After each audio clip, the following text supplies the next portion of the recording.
ဆိုင်ရရေခဲတက်တာအကြောင်းလေးပဲနော်ရှင်းပြလိုက်မယ်မင်းတို့ဒီနေ့နော်ဒါဆိုလို့ရှိရင်ရိုးနော်ဆိုင်ရဒါမသုံးတော့ဘူးမကောင်းတော့ဘူးအဲဒီမှာနော်ဒီကောင်ကြောင့်အေးကွန်ရအောက်ပါနော်အေးကွန်ရအောက်မှာဒီကောင်အောက်မှာပိုင်လိုင်းအထွက်ရှိတယ်ဟုတ်လားပိုင်လိုင်းအထွက်ဒီမှာဆန်ချီမြင်ပိုက်ဒီမှာ capillary tube အထွက်ဒီကောင်ကနေ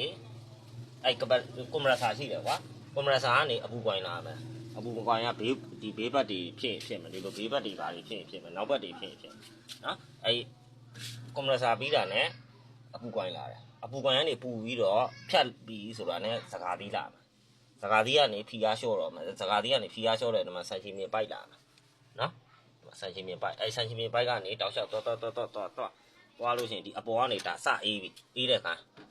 နော်ဆန်ချီမြင်ပိုက်အဆုံးမှာပါရှိတယ်အေးကွန်ရှိတယ်အေးကွန်စတယ်မှာအဖြူအောင်နေစမှာနော်ဒီကောင်ကနေစပြီးတော့ဒီမှာအပေါ်တက်တစ်ထပ်အေးမယ်နှစ်ထပ်သုံးထပ်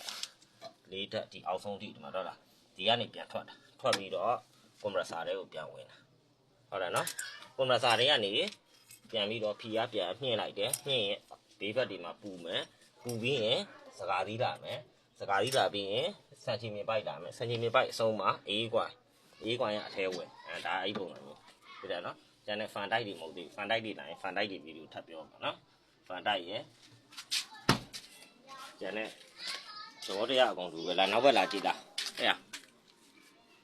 နော်ဒီဘက်ကလာနှကောင်လုံးဒါချမ်းဟောင်းတော့ဒီမှာဒိုင်ယာဂရမ်အော့ဒီမှာ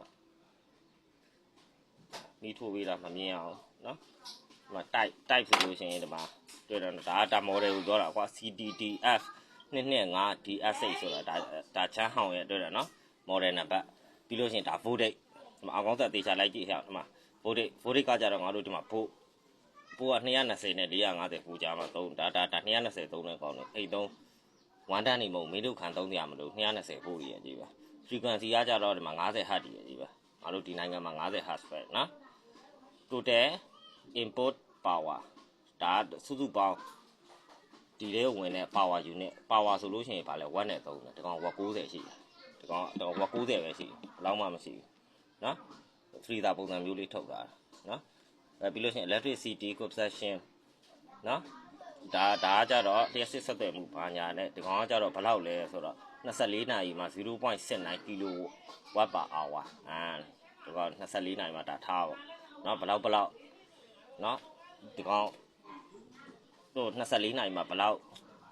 သုံးစွဲလဲပေါ့ပြီးရင် climate classification climate classification ကြတော့ဒါရာသီဥတုနဲ့သက်ဆိုင်တဲ့ဒီကောင်ကိုဘယ်လိုရာသီဥတုရှိတဲ့နိုင်ငံတွေမှာသုံးလဲဆိုလို့ရှိရင်ဒီမှာ ST ဆိုလို့ရှိရင်ဒါခုနကပြော ST ကပါမြန်မာနိုင်ငံဒါတမပိုင်းစုံပေါ့ကွာတီရကြတော့ဗာလဲအပူပိုင်းစုံငါတို့ဒါ ST ဆိုတော့ဒီလိုတမာပိုင်းစုံတို့ငါတို့ဒီလိုတမာပိုင်းစုံဆိုတော့ပင်လယ်နဲ့နီးတဲ့နေရာဒီလိုအပူပိုင်းစုံဆိုရင်အပူပိုင်းစုံဒီခန္ဓာရနေရာမျိုးတွေဒီလိုအပူပိုင်းစုံတွေတမာပိုင်းစုံတွေမှာသုံးလို့ရတဲ့ဥစ္စာဒီလို ST နော်ဒါကတော့ထားပါနောက်မှဒါအသေးစိတ်ထပ်ပြောမယ်ဒီလိုပုံစံမျိုးဒီတစ်ခုချင်းစီရဲ့တစ်ခုနဲ့တစ်ခုလည်းမတူတာသဘောတရားလေးတွေဒီမှာ electric shock classification or protection against ကကြတော့ဒါကကြတော့ class 1ရှိတယ်နော်ဒါကကြတော့သူ1 2 3ရှိတယ်ဒါလည်းထားနော်ဒီမှာ refrigerant and inject amount ဒါကကြတော့ refrigerant ဆိုတာအခုငါတို့ကတ်တွေကိုပြောတာနော်ကတ်အိုးတွေကတ်အမျိုးအစားတွေကမင်းသေချာလိုက်မှာဒါနော်ရေခဲတစ်တာဆိုလို့ရှိရင်R6ပါဗျဒီအသုံးများတာ R6 ပါဒီကောင်ကဒီမှာ R6 ပါနော်ငါတို့ဈေးလဲနေတယ် R6 ပါရှိတယ်134ရှိတယ် R12 ရှိတယ်နော်ဒါ3လောလောဆယ်ဈေးကွက်ထဲမှာအသုံးများတဲ့ကောင်နော်အဲကုန်းဆိုရင်410ရှိမယ်22ရှိမယ်ပြီးရင်32ရှိမယ်နော်ဒါအသုံးများတဲ့ကောင်အဲ့ဒီ3မျိုးဒါနော်ပြီးလို့ရှိရင် free capacity ဒါအေးခဲစေနိုင်တဲ့အရေးအတွက်ပေါ့ဒါ24နာရီမှာ 3.5 kg ကိုသူ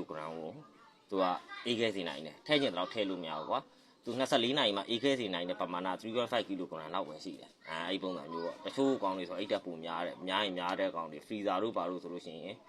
5 လောက်ရှိတယ်တို့တယ်ငါလည်းမသိဘူးအဲ့ဒါသူကြည့်မှသိမှာ5လောက်ရှိတယ်အဲ့လိုမျိုးပေါ့ဝိတ်ကကြတော့ဒါသူ့ရဲ့အလေးချိန်ဒီအကုန်လုံးရဲ့ဒီ body အကုန်လုံးရဲ့အလေးချိန်က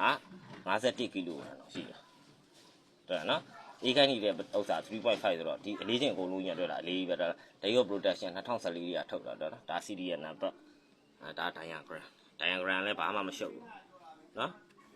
diagram လည်းဘာမှမပါဘူးတာမူစတက်တစ်ခုပါမယ်ပြီးလို့ရှိရင်မီးလုံးပါမယ်နော်မီးလုံးပါမယ်ပြီးရင် PTC relay ပါမယ် overload ပါမယ်ဒါပဲပါတယ်ဒီကောင်ကိုထိန်းတာကျန်တာဘာမှမပါဘူးနော်တွေ့တယ်နော်ဒီကောင်ကိုဘာနဲ့ထိန်းလဲတာမူစတက်နဲ့ပဲအဓိကထိန်းတွေ့တယ်နော်ဟုတ်တယ်နော်ကဲအဲ့ဆိုတော့ရရနော်ဒါရေခဲတစ်တာတစ်လုံးရဲ့ဒါဟိုအကြမ်းမြင့်ကိုပြောပြတာကွာအထက်ကအသေးစိတ်မဟုတ်ဒါဒီစာ name plate ကြီးလိုက်တာနဲ့ဘယ်လိုလဲဆိုတာ